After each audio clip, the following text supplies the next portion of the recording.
Hello, everyone. Hope everyone enjoyed their long weekend here last weekend, or at least the weekend before. In any event,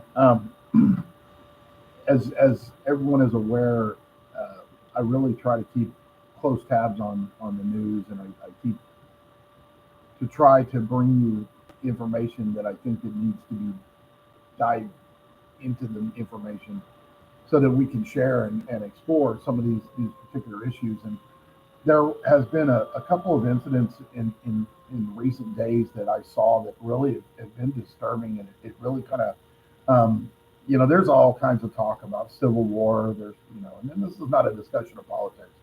It's a discussion of mob mentality, and it's a discussion of people that get into groups and the things that they can do, and sometimes the horrific things that human beings can do to each other.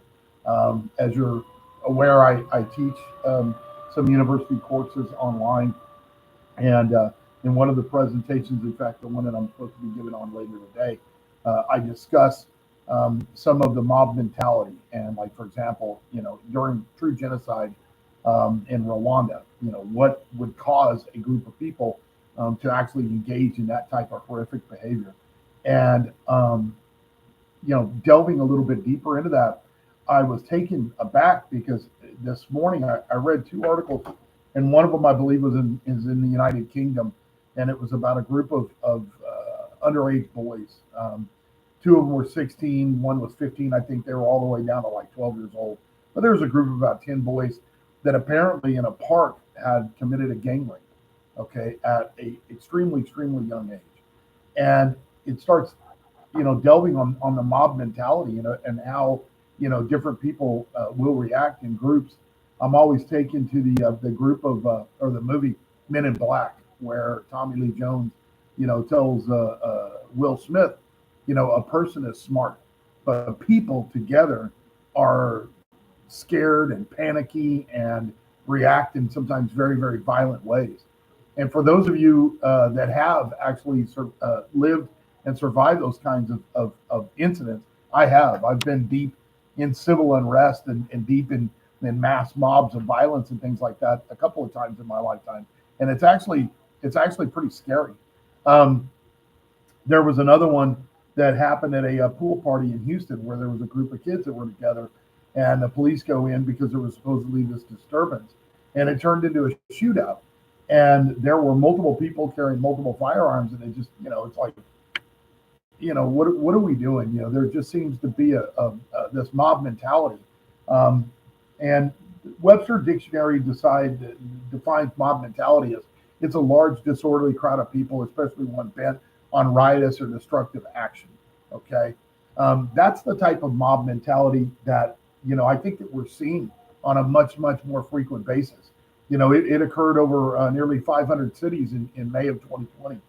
And there is a certain level of psychology behind that. There's an article from 2021 from the APA that talks about people lose their self awareness when they become part of a group. It's called de-individualization.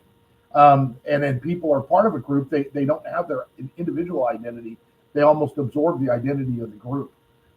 There is a heightened emotional state, whether it be hostility, anger, things of that nature, where it's almost like their own, individual character gets absorbed, and they adopt, that group. Behaviors that are normally very acceptable are unacceptable behavior become acceptable because the group is doing them, right? People, they feel that they are anonymous. They feel that, well, look, it's the group. I'm not identifiable because I'm in this group, and that becomes also a way to diffuse the responsibility. They're very well aware of what they're doing is wrong. There is a level of self awareness, but it's like, well, look, it wasn't really me. It was part of the group, right? So you've got a lot of different factors that are going on when you see this mob mentality. And when I watched that movie Civil War not too long ago, which to me, you know, really was terrifying to watch it because, again, if you've ever been through that level of violence, it's something that stays with you for the rest of your life. That being said, I think it's going to be important for everybody to take a look around them, think about what it is that I'm describing, and try to avoid that. Try to avoid some of these things that are going on the best possible, because people, they lose themselves, they lose their identity and who they are, and they lose their humanity. That's one of the messages that I see from the class that I'm teaching in the message. The soldiers that have participated in Rwanda, they lose their humanity. So, on that note, we will see you next time. Thank you very much.